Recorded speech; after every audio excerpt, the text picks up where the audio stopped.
Happy birthday. आदाब friends, welcome to my channel Samreen vlog. उम्मीद करती हूँ आप लोग खुश होंगे और खैरियत से होंगे, और आप लोग की दुआओं से अल्हम्दुलिल्लाह मैं भी बिल्कुल ठीक हूँ, खुश हूँ और खैरियत से हूँ। तो फ्रेंड्स, ये है मुस्तफ़ा का बर्थडे व्लॉग।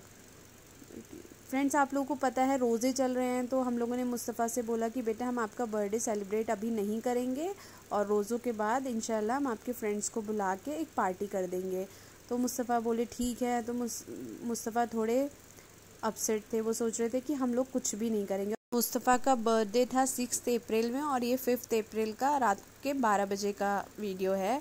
तो हम लोगों ने मुस्तफ़ा को मतलब ऐसा शो किया था कि हम कुछ भी नहीं लेकर आए हैं, और फिर हमने मुस्तफ़ा को सरप्राइज़ दिया और वो बहुत ज़्यादा खुश हो गए।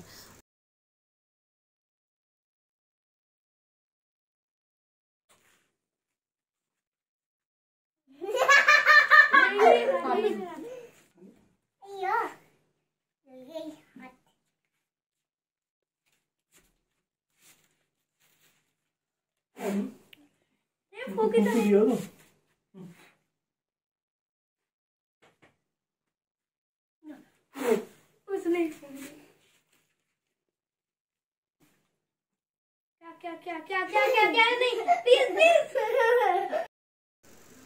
मुस्तफ़ा इस बात के लिए तैयार हो गए थे कि पार्टी ईद के बाद दे देंगे, लेकिन मुस्तफ़ा ने बोला था कि मम्मा आज आप इफ्तार में सारी चीज़ें मेरी पसंद की बनाएंगी। तो मुस्तफ़ा ने फरमाइश की थी मैक्रोनी, गुलाब जामुन, पापड़ी चाट, सैंडविचेस और फ्रेंच फ्राइज़। तो ये मुस्तफ़ा की फ़ेवरेट चीज़ें थी।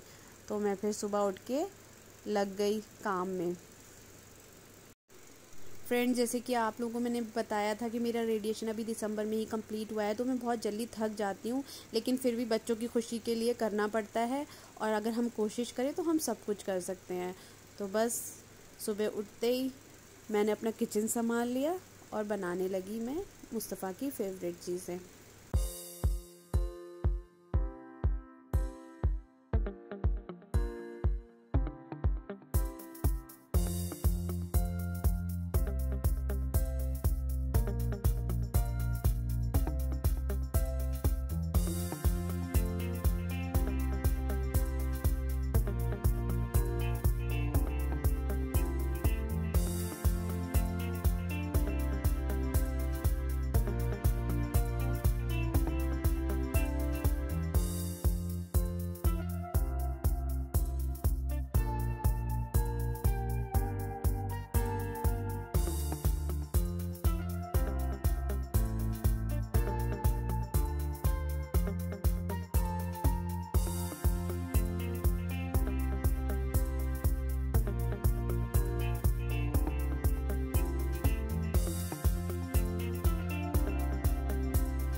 सारे स्नैक्स तैयार करने के बाद मैंने सोचा थोड़ा डेकोरेशन भी होना चाहिए, तो फिर मैं डेकोरेशन करने लगी। इस वक्त मैं इतनी ज़्यादा थक गई थी, मेरी हालत ख़राब हो गई थी। डेकोरेशन करने के बाद फिर मैं नहाने चली गई। नहाकर नमाज़ पढ़कर फिर हमने बलून फुलाए।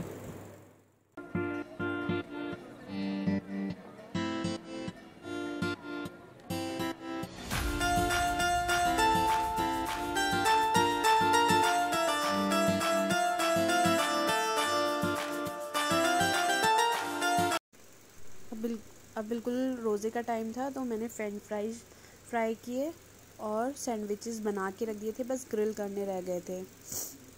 फिर मैं अपने लिए रोज़े के लिए तरबूज का जूस निकाल रही हूँ। मैं रोज़ तरबूज का जूस ही पीती हूँ, बाकी सब लोग रूह अफ़ज़ा पीते हैं, तो मैंने सोचा कि मैं अपने लिए जूस निकाल लूँ, तो मैं वही कर रही थी।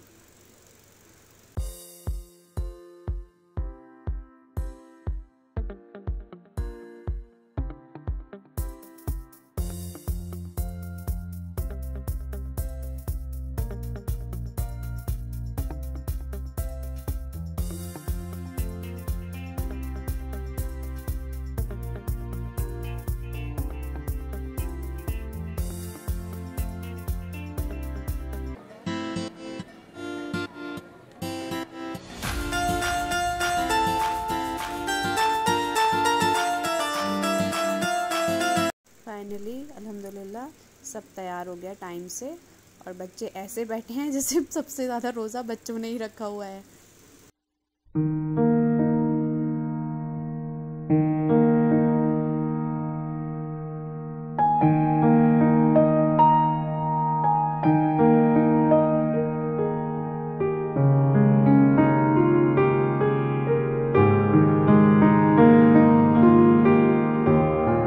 सारा दिन मैं किचन में लगी रही, और मुस्तफ़ा से मैंने कहा था कि पार्टी जो है हम ईद के बाद कर देंगे, इसीलिए मैंने उसकी सारी फेवरेट चीज़ें बनाई थी। लेकिन मुस्तफ़ा को सब्र नहीं हुआ, उसके साथ जो नीचे बच्चे खेलते थे उसके फ्रेंड्स, उसने रोज़े के बाद उन लोगों को बुला ही लिया, और मेरे हस्बैंड जो है मार्केट से जूसेस और बर्गर ले आए, और उसने एक छोटी सी पार्टी कर दी। फिर मैंने मुस्तफ़ा से कहा बस पार्टी हो गई, तो बोला नहीं मम्मा, अभी ईद के बाद दोबारा पार्टी करनी है, तो इंशाल्लाह ईद के बाद हम उसकी बर्थडे पार्टी करेंगे इंशाल्लाह। इस वक्त मैं तो इतना ज़्यादा थक गई थी कि मैंने कमरे में जो है पेन किलर लेके लेट गई थी। वहाँ पे मेरे हस्बैंड और बच्चे थे, हस्बैंड ने ही वीडियो बनाया है। इस वक्त आपको मेरी आवाज़ थोड़ी अजीब लग रही होगी, क्योंकि मुझे थोड़ा ज़ुकाम हो रहा है और मेरी तबीयत थोड़ी ठीक नहीं है। उसके बाद जब मेरे हस्बैंड नमाज़ पढ़ के आ गए, फिर हमने मुस्तफ़ा का केक कट किया 10 बजे, और आपको इब्राहिम दिखाई नहीं दे रहे होंगे क्योंकि इब्राहिम इस वक्त सो चुके थे। इस तरीके से हमने मुस्तफ़ा का बर्थडे सेलिब्रेट किया। उम्मीद करती हूँ आप लोगों को ये ब्लॉग पसंद आया होगा।